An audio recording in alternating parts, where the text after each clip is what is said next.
Hello everybody and welcome. In today's tutorial, we will crochet these beautiful face masks or face warmers using the Tunisian simple stitch. It is very easy to make and I will explain how to do it. Now let's begin. To crochet this face mask or face warmer, we will need the following material. 50 grams of yarn. I am using 100% mercerized 4-ply cotton yarn. We will also need a Tunisian crochet hook. Mine is 4 millimeters. We will need a measuring tape, tapestry needle, some stitch markers and scissors. Now let's begin. You can decide whatever length and breadth you want your mask to be. We will start from this end and move like this by increasing and then we will decrease. So it measures 2.5 inches for me here, a little less than 5 inches in the center. And the length is about 7 inches. So let's begin. Begin with a slip knot and then you will chain 13 or 2.5 to 3 inches, how much ever you want the side of your mask to be. I will meet you once you finish. I am chaining 13. I have chained 13. Now we will work the foundation row. In this row we will pull up loops beginning in the second chain from the hook. The loop on the hook does not count as a chain. Skip the first and into the second. You will insert your hook into the back limb of the V that you see like I am showing. Then yarn over and pull through the loop. Once you do that, we will move on to the next chain. So insert your hook into the back limb of the V, then yarn over and pull through. Do the same in the next chain. Insert your hook, yarn over and pull through. The loops on your hook will go on increasing as you move forward. So finish this row and I will meet you there. Let us begin our return pass now. So to begin we will always chain 1, yarn over and pull through 1 loop. Next we will yarn over and pull through 2 loops. Yarn over and pull through only 2 loops. We will repeat this, yarn over and pull through 2 loops, yarn over and pull through 2 loops, yarn over and pull through 2 loops. Continue this till the end of the row. I have reached the last 2 loops, yarn over and pull through the last 2 loops to finish the return pass row. After finishing the foundation row, we will now begin our first Tunisian simple stitch row. In this row, we will work into this vertical bar that we see. We will not work into the first vertical bar because the loop on the hook counts as our first stitch. So we will start working from the second vertical bar. Let me show you how. Let us begin pulling up loops. So go below the second vertical bar that you see with your hook. Then yarn over and pull through. You have now pulled up a loop. Go below this third vertical bar that you see with your hook. Then yarn over and pull through. You have pulled up another loop. Go below the fourth vertical bar that you see and yarn over and pull through. As you keep going ahead, the loops on your hook will go on increasing. I will meet you once you finish. I have reached the second last bar. Insert your hook below it, yarn over and pull through to pull up a loop. Now we will work into this last stitch. When we reach the last bar, instead of just going below one, we will go below both the loops that we see. This almost looks like an inverted loop. Then you will yarn over and pull through and then you have finished the row. So count the loops on your hook. You should have 13, which is the same as the number of chains you made. Now we will work the return pass in the same way. Yarn over and pull through 1 loop to chain 1. Next you will yarn over and pull through 2 loops. Then yarn over and pull through 2 loops. Yarn over and pull through 2 loops till the end of the row and I will meet you there.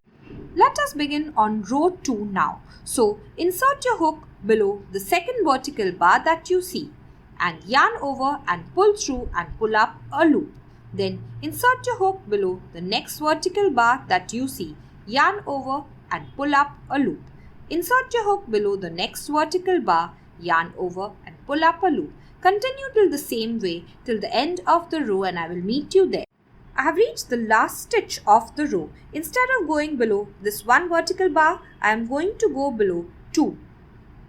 Then I will yarn over and pull up a loop. If I count my loops, I have 13 loops on my hook, which is the same as the number of chains that I started with. If your work curls up a bit, don't worry about it. Begin your return pass with a chain 1. Then yarn over and pull through 2 loops. Yarn over and pull through 2 loops. yarn over and pull through 2 loops till the end of the row. In row 3, we will begin increasing. Increase at the beginning of the row and at the end of the row. To increase, we will just yarn over before working into the second vertical bar that we normally go into. So yarn over, then you will go below the second vertical bar with your hook. Then you will yarn over that you normally do and pull through. So instead of having 2 loops, you now have 3 loops on your hook because of the yarn over. Now continue as normally. Insert your hook below the next bar, yarn over and pull through. Insert your hook below the next bar, yarn over and pull through.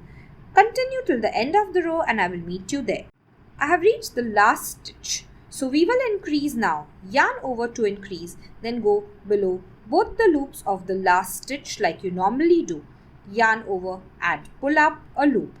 When you count the loops on your hook, you will notice you have 2 extra loops. So I have 15 loops. Begin your return pass in the normal way. Chain 1. Now yarn over and pull through 2 loops. Yarn over and pull through 2 loops. Yarn over and pull through 2 loops. Continue working till the end of the row. You will treat all the loops normally. After the increased row, we will work a normal row. So, we will now work into this second vertical bar that we see. This is our increase bar, so it looks different from the normal bars. Insert your hook below the second bar, then yarn over and pull through. Then insert your hook below the third bar, yarn over and pull through. Continue till the end of the row and I will meet you there. I have reached the end of the row. This is my little yarn over or the increase bar. Don't forget to work into it. So yarn over and pull through the bar. Then you will go below both the bars of the last loop, yarn over and pull through. If you count the loops on your hook, you will now have 15 at the end of row 4. Begin your return pass. Chain 1. Then yarn over and pull through 2 loops. Yarn over and pull through 2 loops till the end of the row.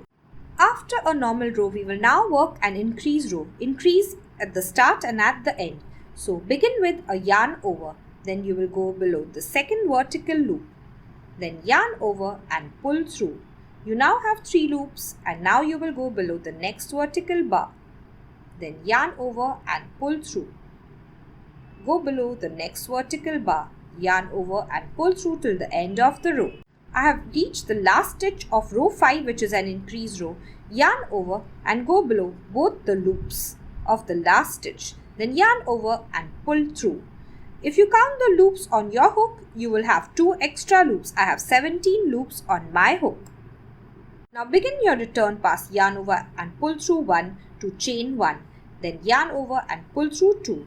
Yarn over and pull through 2, yarn over and pull through 2 till the end of the row. Now work alternate normal and increase rows till this edge measures about 5 inches, which will be about 23 loops on the hook for me. Remember that you will work a normal row, then a return pass, then an increase row and then a return pass. At the end of the increase row, your loops will increase by 2 on your hook. I have made 1 foundation row and then 12 rows. Now I have 23 stitches. I will make 6 rows of normal no increase rows with 23 stitches each. So I will meet you once you finish 6 rows. Make a forward pass and then a return pass, a forward pass and then a return pass. If you're working in a yarn different from mine, you will work 3 inches of increase, 1 inch of no increase and then 3 inches of decrease. Now let's move on to the decrease.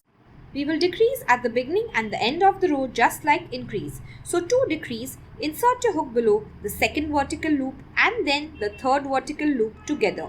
Then you will yarn over and pull through both the loops. This is your first decrease. Now work normally from the next vertical loop. Insert your hook, yarn over and pull through. Insert your hook, yarn over and pull through. I will meet you once we finish this row.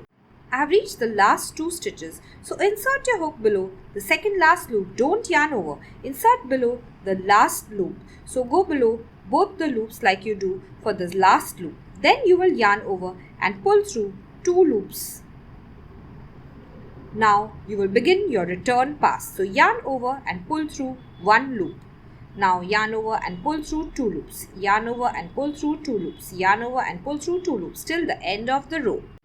After this decreased row, we will work a normal row. So go below the second loop, yarn over and pull through. Go below the third vertical loop, yarn over and pull through till the end of the row. Once you finish, I will meet you there. This last stitch of the decreased row always looks a little different, so make sure you insert your hook correctly below both the loops, yarn over and then pull through. This is the row after the decreased row. We will have 21 loops on our hook, which is 2 lesser than the loops because we have decreased 2 loops. Let us begin our return pass. Yarn over and pull through 1 loop, then yarn over and pull through yarn over and pull through 2 loops, yarn over and pull through 2 loops, yarn over and pull through 2 loops till the end of the row. Every alternate row is a decreased row. So now we will begin decreasing. Begin working in the second vertical bar and then go below the third vertical bar. Then yarn over and pull through both. Now you will work below each vertical bar. So insert your hook, yarn over and pull through. Insert your hook, yarn over and pull through till the end of the row. I have reached the last 2 stitches, so I will decrease here. Insert your hook below the first vertical bar, then insert your hook below the last 2 loops. Then yarn over, pull through the last 2 loops and the last vertical bar. Now you will begin your return pass. So yarn over and pull through 1 loop. Then yarn over and pull through 2 loops. Yarn over and pull through 2 loops till the end of this row. Now we will continue working in the same way. After the decreased row, we will work a normal row, then a decreased row and then a normal row till we reach the original number of stitches that we have started with, that is 13 in my case. I have finished my last decreased row and now I have 13 stitches. Once you reach your original number of stitches, you will make 3 more rows, no increases or decreases. Make the forward pass and the return pass, and once you finish 3 rows, I will meet you there. After the decreased row, I have worked 3 normal rows. We will now finish our binding off, which is like slip stitches. So begin working in the second vertical loop. Insert your hook below the second vertical loop, yarn over, pull through the loop, and then you will pull through the loop on your hook, just like a slip stitch. So now go below this third vertical loop that you see. Then yarn over, pull through the loop, and then you will pull through the loop on your hook. Do it again in the next vertical loop. Insert your hook, yarn over and pull through, and then pull through the loop on your hook. Continue doing this till the end of the row and I will meet you there. Once you reach the end of this row, we will start chaining for about 7 to 8 inches or 25 to 30 chains so that it goes behind your ear and has a hold on your face. Begin chaining. 1, 2, 3, 4. And so on till you make it long enough. I have chained 25. Now you will make sure that the chain is straight before you attach it to the other side here. Let me show you how. Turn your work and we will slip stitch at the back to this first stitch. So insert your hook below both the loops of the first stitch. Then yarn over and pull through the loop and then pull through the loop on your hook to slip stitch. Leave about 5 to 6 inches of the yarn and then cut it off to weave it in. Next you will pull out a loop. So just pull on your crochet hook. Go to the back of your work, take your tapestry needle and go 3 to 4 times in the opposite direction till you are sure your yarn is firmly weaved in. Be sure that you don't go on the front side of your work. Once it is firmly weaved in, you will cut it off.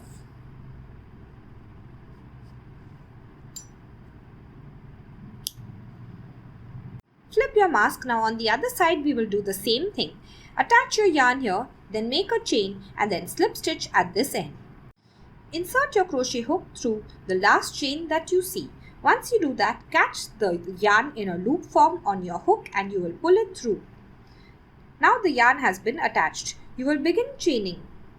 Chain the same amount of chains as the other side and then slip stitch as I have shown you.